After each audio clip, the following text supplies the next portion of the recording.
Hey friends, and welcome back to my channel. If you are new here, hello, my name is Shelby. I provide women support and guidance through trying to conceive. Today I'm going to be giving you 5 reasons you might not be getting pregnant even though you're ovulating. Before jumping into the first reason you might not be getting pregnant, I did want to mention that I'm launching a Trying to Conceive guide and workbook, which should be launching on January 1st. Right now it's 70 pages of tips, advice, and worksheets for you to use during your trying to conceive journey. If you want to know about it right when it launches, make sure to join my email list below. More details will be in the description. But let's go ahead and get right into the first reason you might not be getting pregnant even though you're ovulating. So if you know you're ovulating, you might already be tracking ovulation. But one huge reason women might not be getting pregnant is because they don't know when they ovulate or they don't know their fertile window. There are numerous different ways to track ovulation. I have an entire ovulation and tracking playlist, and I will have it linked below for you. So I have a piece of advice. If you, like so many other women, aren't sure when they're ovulating, stick to having sex every other day through the time period you think you are most fertile. I know some people out there might encourage you to have sex every day if you're trying to get pregnant, but honestly, that can deplete your partner's sperm count and hurt your chances of getting pregnant. Every other day is a good number, so that way you can make sure to hit that fertile window without risking lowering the sperm count of your partner. If you literally have no idea when you might be most fertile, then I highly recommend you checking out my ovulation playlist like I mentioned, because there are some natural ways you can detect ovulation like cervical mucus or your body temperature, so definitely make sure to check out those videos. You could be using a product that's actually hurting your chances of getting pregnant. One example could be lubricants. Are you using any kind of lubricants when you and your partner are having sex? Did you know that a lot of lubricants out there are actually not conception friendly, and that also there are conception friendly lubricants you can purchase? My favorite is called Pre-Seed, which I will have linked below for you. This is the one that I use and I recommend. Not only is it conception friendly, but it's also supposed to enhance your chances of getting pregnant because it's mimicking that fertile cervical mucus that you're supposed to be producing naturally. If you are like a lot of women and you're not producing a lot of cervical mucus naturally, this can be a really helpful product for you to use. But there are other products out there that you might want to avoid, even household products. So if you would like me to do a video on all household products that you should avoid while trying to get pregnant, please let me know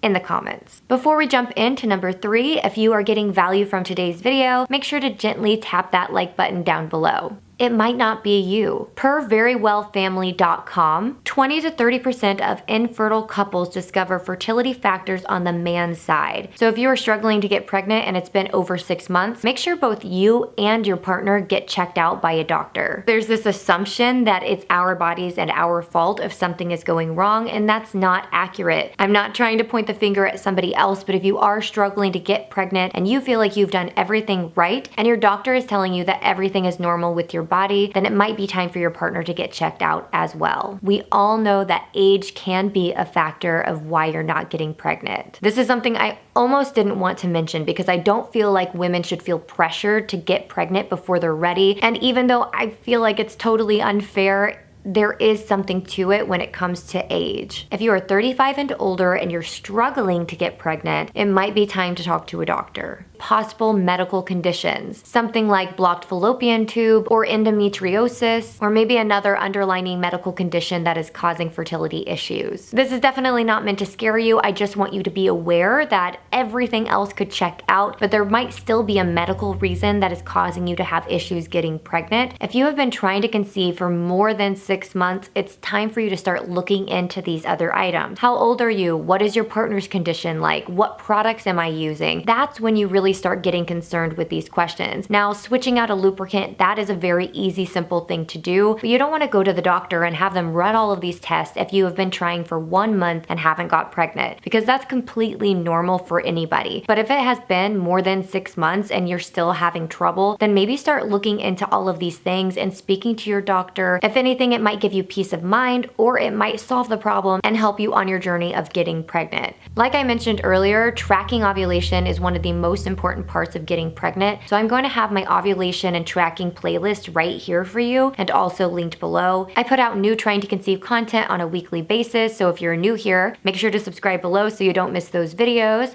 And as always, I'll see you in the next video. Bye!